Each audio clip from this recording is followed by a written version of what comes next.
আসলে বুঝবে না, সব বাঙালি পাকিস্তানি, বেশিরভাগই বাঙালি পাকিস্তানি। আমার হয়েছে যে বিদেশ একটা আসছি আমার 7 মাস হচ্ছে। 7 মাস। আসসালামু আলাইকুম প্রিয় বন্ধুরা, সবাইকে ঈদুল আজহার শুভেচ্ছা।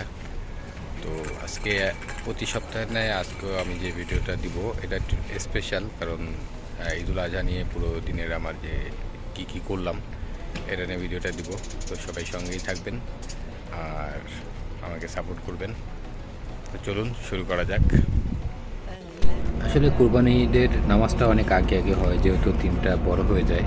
তো সেই কারণে 5টা 20-এ জামাত হয়ে গেছে, আমার নিজেরও উঠতে দেরি হয়ে গেছে, যার কারণে আমি আপনাদের মাঝে প্রথমটা তুলে দিতে পারিনি। তো নামাজ শেষ হয়ে যাওয়ার পরে সবাই যখন খোলাখুলি করতেছিল, সবাই আনন্দ লাভ করতেছিল প্রবাসীদের, তো ওটাই আপনাদের মাঝে তুলে ধরার চেষ্টা করলাম। দেখেন সূর্যটা কেবল উঠতেছে,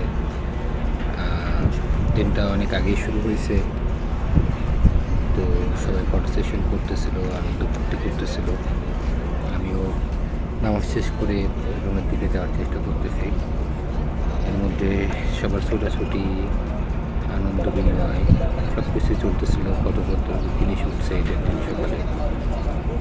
নামাজ শেষ করে এখন রুমের দিকে যাচ্ছি। নামাজটা অনেক দ্রুত হয়ে গেল, 5টা 20-এ, যেহেতু দিন বড় হয়ে গেছে এই জন্য।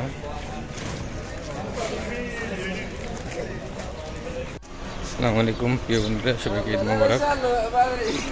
গতবার ঈদের মতন এবারও সবাইকে জানাই ঈদের শুভেচ্ছা। এবারও আমি আমার ছোটো ভাই শাওনের কাছে যাচ্ছি এবারও। তো গাড়ির জন্য সামনে যাচ্ছি। ঈদের দিনের পরিস্থিতি দেখেন, কোথাও কেউ নেই, খুব কম লোক।